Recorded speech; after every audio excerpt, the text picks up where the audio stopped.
αστόχησε και τώρα πάμε στις ειδικές καταστάσεις εδώ και ώρα και το ενδεχόμενο της παράτασης. Παίζει επαναφορά του Μάτζαρη για το Σπανούλι. 4-3-2. Σλούκας έξω, Πρίντεζη σε σου 3 πόντων. Ναι! Ναι!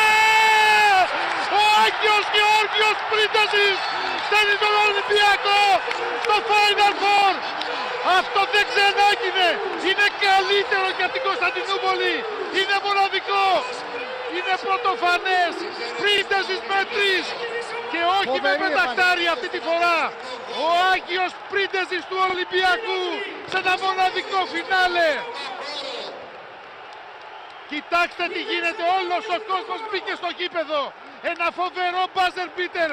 Ο Ολυμπιακός με 71-68 ρίχνει την Μπάρσα στο Καραβάτσο και είναι στο Final Four της Μαδρίτης. Η ομάδα των θαυμάτων, η ομάδα των υπερβάσεων. Αποθεώστε την, υποκριθείτε στο μεγάλο Ολυμπιακό.